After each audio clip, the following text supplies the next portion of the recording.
ਸ਼ਮੀਮ ਤੈਨੂੰ ਕਿੰਨੀਆਂ ਆਵਾਜ਼ਾਂ ਮਾਰੀਆਂ ਤੈਨੂੰ ਸੁਣਦਾ ਨਹੀਂ ਹੈਗਾ ਤੁਸੀਂ ਤਾਂ ਅੰਨੇ ਵੀ ਹੋ ਗਏ ਹੋ ਹੁਣ ਤੁਸੀਂ ਐਨਕ ਵੀ ਲਾਈ ਹੋਈ ਹੈ ਨਜ਼ਰ ਨਹੀਂ ਆ ਰਿਹਾ ਇਹ ਕੱਪੜੇ ਧੋ ਰਹੀਆਂ ਭੁੱਖ ਲੱਗੀ ਕੋ ਰੋਟੀ ਬਣਾ ਦੇ ਘੱਟ ਖਾਦਾ ਕਰੋ ਬਹੁਤਾ ਖਾਣ ਲੱਗ ਗਏ ਹੋ ਆ ਢਿੱਡ ਤੋਂ ਤਾਂ ਇੰਜ ਬਾਹਰ ਆਂਦਾ ਕਿ ਜਿੱਦਾਂ ਮਹੱਲੇ 'ਚ ਲੜਾਈ ਸੁਣ ਕੇ ਲੋਕੀ ਬਾਹਰ ਆਉਂਦੇ ਆ ਹੈ ਢਿੱਡ ਮੇਰਾ ਬਾਹਰ ਆ ਗਿਆ ਤੇਰੇ ਤੋਂ ਛੋਟਾ ਆ ਨਾ ਹੈ ਮੈਨੂੰ ਤਾਂ 5ਵਾਂ ਮਹੀਨਾ ਹੈਗਾ ਤਾਂ ਢਿੱਡ ਮੇਰਾ ਤੁਹਾਨੂੰ ਕਿਹੜਾ 7ਵਾਂ ਮਹੀਨਾ ਵੱਲ ਹੋ गई। बिस्मिल्लाहिर्रहमानिर्रहीम अस्सलाम वालेकुम मेरे प्यारे व्यूअर मेरे प्यारे बहन भाई की हाल चाल है उम्मीद करता तुम ठीक होगे बहुत बढ़िया होगे बहुत वधिया होगे ते सुबह सुबह माशाल्लाह नाश्ते का हुण टाइम है ते ਅਸੀਂ ਹੁਣ ਨਾਸ਼ਤਾ ਕਰਨ ਲੱਗੇ ਆ ਬੇਗਮ ਸਾਹਿਬ ਜਿਹੜੀ ਮੇਰੀ ਉਹ ਅੱਗ ਤੇ ਬਹਿ ਕੇ ਤੇ ਫੁੱਲਾਂ ਵਾਲੇ ਪਰੌਠੇ ਬਣਾ ਰਹੀ ਹੈ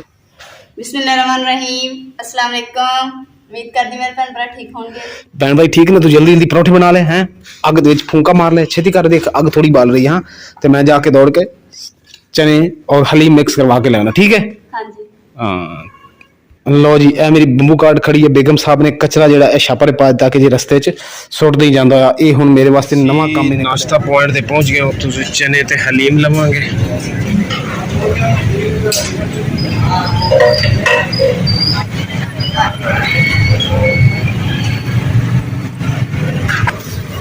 लो जी अपना हलीम ते चने तैयार हो गए ए पराठा साड़ी चाय ए सालन बिस्मिल्लाहिर्रहमानिर्रहीम मुकद्दस लाइफ चैनल यूट्यूब मामा मामा अरे शमीम हैं इन्हें तू मेरे तो छुपा के इन्हें पैसे रखे हुए है एडी कम अकल है कि मैनू कहंदी पैसे नहीं हैगे मैं पुछदा इनू की करदी है शमीम आवाज नहीं देन दी ਤੈਨੂੰ ਕਿੰਨੀਆਂ ਆਵਾਜ਼ਾਂ ਮਾਰੀਆਂ ਤੈਨੂੰ ਸੁਣਦਾ ਨਹੀਂ ਹੈਗਾ ਹਾਏ ਮੈਂ ਮਰ ਗਈ ਤੁਸੀਂ ਤਾਂ ਅੰਨੇ ਵੀ ਹੋ ਗਏ ਹੋ ਹੁਣ ਤੁਸੀਂ ਐਨਕ ਵੀ ਲਾਈ ਹੋਈ ਹੈ ਨਜ਼ਰ ਨਹੀਂ ਆ ਰਿਹਾ ਇਹ ਕੱਪੜੇ ਧੋ ਰਹੀਆਂ ਐਨਕ ਦਾ ਵੀ ਕੋਈ ਫਾਇਦਾ ਨਹੀਂ ਤੁਹਾਨੂੰ ਤਾਂ ਪਤਾ ਨਹੀਂ ਤਾਂ ਨਜ਼ਰ ਵੀ ਨਹੀਂ ਹੁੰਦਾ ਕੱਪੜੇ ਧੋ ਰਹੀਆਂ ਚਲੋ ਅੰਦਰ ਮੈਂ ਆ ਰਹੀ ਹਾਂ ਹਾਂਜੀ ਦੱਸੋ ਜੀ ਕੀ ਕਹਿੰਦੇ ਹੋ ਤੁਸੀਂ ਕੱਪੜੇ ਵੀ ਧੋਣ ਦਿੱਤੇ ਉਹ ਇਦਾਂ ਕਰ ਮੈਨੂੰ ਪਾਣੀ ਦਾ ਘੁੱਟ ਪਿਲਾ ਨਾਲੇ ਆ ਪੈਸੇ ਤੂੰ ਰੱਖੇ ਆ ਛੁਪਾ ਕੇ ਰੱਖਦੀ ਮੇਰੇ ਤੂੰ ਪੈਸੇ ਤੂੰ ਤਾਂ ਮੇਰਾ ਹੁੱਕਾ ਪਾਣੀ ਬੰਦ ਕਰਾ ਰਹੀ ਆ ਜੇ ਰੱਖ ਲੈਣੀ ਛੁਪਾ ਕੇ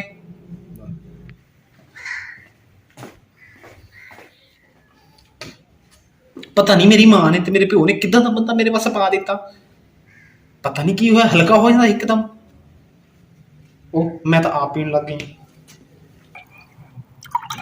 ਯਾ ਅੱਲਾ या इनू चुक ले या फिर इनू ही चुक ले एक तो काम भी नहीं करन देंदा हाय हुन पता नहीं किधर चले गए उठ के नजर ही नहीं आ रहे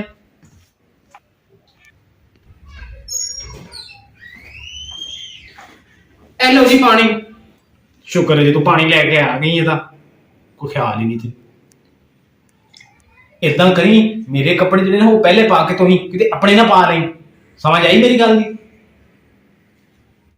अच्छा जी मैं तो अपने कपड़े पा ਦਿੱਤੇ ਵਿੱਚ ਮੈਨੂੰ ਕੀ ਪਤਾ ਸੀ ਪਹਿਲੇ ਤੁਹਾਡੇ ਪਾਣੇ ਮੈਂ ਤਾਂ ਪਹਿਲੇ ਵੀ ਆਪਣੇ ਪਾ ਕੇ ਪਹਿਲੇ ਧੋਨੀ ਆ ਕੱਪੜੇ ਬਾਅਦ ਤੁਹਾਡੇ ਧੋਨੀ ਆ ਹਾਏ ਤੁਸੀਂ ਪਹਿਲੇ ਦੱਸਣਾ ਸੀ ਪਿੱਛੇ ਹਟ ਕੇ ਗੱਲ ਸੁਣ ਮੇਰੀ ਤੈਨੂੰ ਸ਼ਰਮ ਨਹੀਂ ਆਈ ਆਪਣੇ ਕੱਪੜੇ ਪਹਿਲੇ ਪਾ ਲੈ ਮੇਰੇ ਬਾਅਦ ਚ ਪਾਣੀ ਆ ਔਰ ਤੂੰ ਜਦੋਂ ਦੀ ਆਈ ਇਦਾਂ ਹੀ ਕਰਨ ਡਈ ਹੈ ਤੇਰੇ ਮੂੰਹ ਤੋਂ ਸੱਚ ਨਿਕਲ ਗਿਆ ਤੇਰੀ ਸ਼ਾਦੀ ਜਦੋਂ ਮੈਂ ਤੇਰਾ ਵਿਆਹ ਕੀਤਾ ਸੀ ਨਾ ਮੈਂ 10 ਲੱਖ ਰੁਪਇਆ ਲਾਇਆ ਸੀ ਤੂੰ ਤਾਂ 2 ਲੱਖ ਦੇ ਕਾਬਿਲ ਨਹੀਂ ਹੈਗੀ ਤੇ 2 ਲੱਖ ਚ ਵਿਆਹਣਾ ਵੀ ਮਹਿੰਗਾ अपने कपड़े पहले पा लेनी है मैं नहीं कहना कि मेरे कपड़े साफ क्यों नहीं होते कभी इत्थे दाग लगा रहना कभी इत्थे लगे रह जांदा तुसी मेनू इन्नियां गल्लां सुना दित्तियां कि पहले कपड़े अपने धोया कर फिर मेरे धोया कर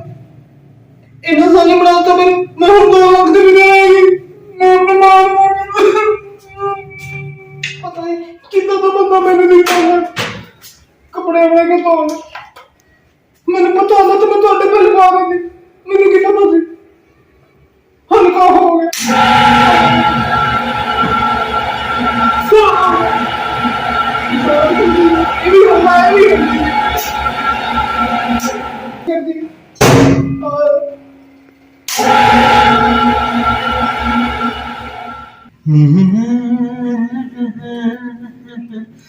मैं थोड़ी सुर्खी ला लवा ताकि सोहनी ते लोग पर कोई उतों हां जो देखो तो हाय ने कितनी भैड़ी बुड्ढी है सुर्खी ला के थोड़ी वल लगन लग जाओ ਨੀ ਅੜੀਏ ਅੜੀਏ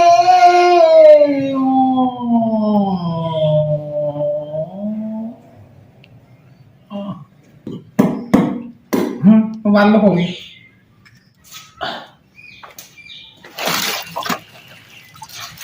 ਮੁੰਡੇ ਵੀ ਇੱਧੇ ਰਹਿ ਗਏ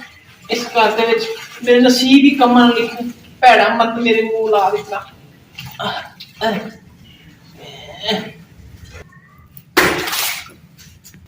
ਚਲੋ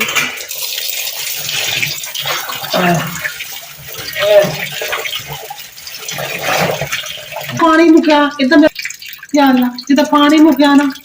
ਇਦਾਂ ਮੇਰਾ ਬੰਦਾ ਹੀ ਮੁੱਕ ਜਾਉਂਦਾ ਨਫ਼ਰਤ ਚੋਂ ਤੇ ਚੰਗੀ ਗੱਲ ਹੈ ਬਹੁਤ ਨਫ਼ਰਤ ਕਰਦਾ ਵਾ ਔਰ ਦੂਜੀ ਜਿਹੜੀ ਮੇਰੀ ਸੌਕਾ ਉਹਨੂੰ ਬਿਠਾ ਕੇ ਰੱਖਿਆ ਮੰਜੀ ਤੇ ਉਹ ਮੰਜੀ ਤੇ ਬੈਠੀ ਰਹਿੰਦੀ ਹੈ ਮੈਂ ਤੁਹਾਨੂੰ ਦਿਖਾਉਂਦੀ ਆ ਅੰਦਰ ਕਿਤੇ ਪਈ ਹੋਣੀ ਮੋਈ ਹੋਣੀ ਹਾਏ ਹਾਏ ਨਹੀਂ ਤਾਂ ਆ ਬੁਨੈਣ ਹੀ ਖਰਾਬ ਹੋ ਗਈ ਮਸ਼ੀਨ ਦੇ ਵਿੱਚ ਇਹ ਨਾਲ ਇਹ ਤੋਂ ਵੀ ਲੜੂ ਪਤਾ ਨਹੀਂ ਮੇਰੇ ਨਸੀਬ ਮਾੜੇ ਹੈ ਜਾਂ ਇਹਦੇ ਨਸੀਬ ਮਾੜੇ ਹੈ ਇਹ ਹੁਣ ਪਤਾ ਨਹੀਂ ਤੁਸੀਂ ਦੱਸਣਾ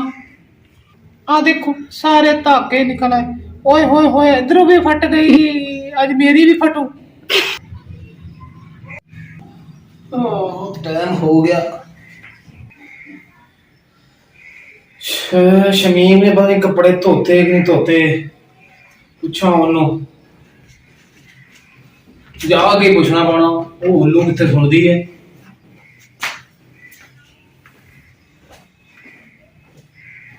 शमीम है हाँ जी दसो की गल है हाँ जी शमीम कपड़े धो ले तू कि नहीं धोते किन्ने के धो लिया ਕੱਪੜੇ ਤਾਂ ਧੋ ਰਹੇ ਸੀ ਆ ਕੱਪੜੇ ਤੁਹਾਡੇ ਧੋ ਲੈਣ शमीम आरा अगर कपड़े धो लेन ना तो छेती करना मैंने भुख लगी को रोटी बना दे ठीक है सवेर का नाश्ता किया तो फिर रोटी बना दे तेरी मेहरबानी कि भुखिया मारना मैनू ये वास्ते मैनू बाहरों जाना पाएगा बाहरों जाके रोटी लेनी पवेगी ਅੱਛਾ ਜੀ ਰੋਟੀ ਤੁਹਾਨੂੰ ਬਣਾ ਦੇਣੀ ਆ ਤੁਸੀਂ ਨਾ ਘੱਟ ਖਾਧਾ ਕਰੋ ਬਹੁਤਾ ਖਾਣ ਲੱਗ ਗਏ ਹੋ ਆ ਢਿੱਡ ਤੋਂ ਤਾਂ ਇੰਜ ਬਾਹਰ ਆਂਦਾ ਕਿ ਜਿੱਦਾਂ ਮਹੱਲੇ 'ਚ ਲੜਾਈ ਸੁਣ ਕੇ ਲੋਕੀ ਬਾਹਰ ਆਉਂਦੇ ਆ ਇੰਜ ਤੁਹਾਡਾ ਢਿੱਡ ਬਾਹਰ ਆਉਂਦਿਆ ਪਕਾ ਦੇਣੀ ਆ हैं ढिड मेरा बाहर आ गया और तेरे तो छोटा है ना और तेरा बहुत बड़ा वा ढिड मेरा ढिड तो ना छोटा वा ਹੈ ਮੈਨੂੰ ਤਾਂ 5ਵਾਂ ਮਹੀਨਾ ਹੈਗਾ ਤਾਂ ਤਾਂ ਢਿੱਡ ਮੇਰਾ ਤੁਹਾਨੂੰ ਕਿਹੜਾ 7ਵਾਂ ਮਹੀਨਾ ਤੁਹਾਡਾ ਤਾਂ ਢਿੱਡ ਵੈਸੇ ਹੀ ਵੱਡਾ ਹੋਇਆ ਖਾ ਖਾ ਕੇ ਘੱਟ ਖਾਓ ਮੇਰਾ ਢਿੱਡ ਤਾਂ 5ਵਾਂ ਮਹੀਨਾ ਤਾਂ ਐਡਾ ਆ ਉਹ ਸੌਕਣ ਨੂੰ ਨਹੀਂ ਕਹਿੰਦੇ ਰੋਟੀ ਬਣਾ ਦੇ ਉਹਨੂੰ ਕਹੋ ਉਹਨੂੰ ਮੇਰੇ ਲਈ ਘੂਰਦੇ ਉਹਨੂੰ ਕਹੋ ਰੋਟੀ ਬਣਾ ਦੇ ठहर जा क्यों रोला पा रहा है अगर तू कपड़े धोते तो ठीक है मैं ओनू उठा देना ओनू कहना रोटी बना दे टेंशन क्यों लेनी है दो बेबियां रखी हुई हैं भुख लगी रोटी टाइम नाल नहीं लगी दो बीवियां दोनों नु काम कह दे गड़ा पैंदा उठ रोटी पका दे ओनू कहा ओ कहंदी मैं कपड़े भी धोते हैं काम भी सारे कीते हैं और कलमू ही मेरी गल ही नहीं मनन दी पेड़े करदी पई है काम करदी हर काम विच ना हर काम विच ना कड़ के बैठी जाके पका दे उठ शाबाश चलो मैं ਤੁਹਾਡੇ ਕੇ ਤੇ ਪਕਾ ਦਿੰਦੀ हाँ मेरे कहे ते पका दे शाबाश और जैसे कोई आग बल्लू ਕਿਉਂ ਨਹੀਂ ਮੇਰੇ ਕੋਲ ਬੱਲੀ ਹੁਣ ਆ ਗਈ ਆ दो को लकड़ा लगी ਦੋ ਕੀ ਲੱਕੜਾਂ ਲਾਈਆਂ साल आला मुझे ਸਾਹ ਲੈ ਲੈਣੀਆਂ ਨੇ ਤੂੰ ਜਾ ਜਿੱਥੋਂ ਆਈ ਆਂ। लड़ाई ना कर मैनू ਅੱਛਾ ਮੈਂ ਚੁੱਪ ਕਰ ਜਾ ਹੁਣ उम्मीद करती है कि मेरे भैन भरावां ਨੂੰ ਅੱਜ ਦਾ ਵਲੌਗ ਪਸੰਦ ਆਇਆ ਹੋਗਾ ਤੇ ਅਸੀਂ ਆਪਣੇ ਭੈਨ ਭਰਾਵਾਂ ਨੂੰ ਖੁਸ਼ ਕਰਨ ਵਾਸਤੇ ਵਲੌਗ ਬਣਾਇਆ ਸੀ ਨਾਲ ਸਾਨੂੰ ਤੁਹਾਡੇ ਸਪੋਰਟ ਦੀ ਜ਼ਰੂਰਤ ਵਾ ਸਾਡੇ ਚੈਨਲ ਨੂੰ ਲਾਈਕ ਕਰੋ ਸ਼ੇਅਰ ਕਰੋ ਸਬਸਕ੍ਰਾਈਬ ਕਰੋ और अपनी फैमिली जरूर शेयर कर ला पाक ਤੁਹਾਨੂੰ खुश रखे बात रखे खुदा हाफिज अल्लाह हाफिज।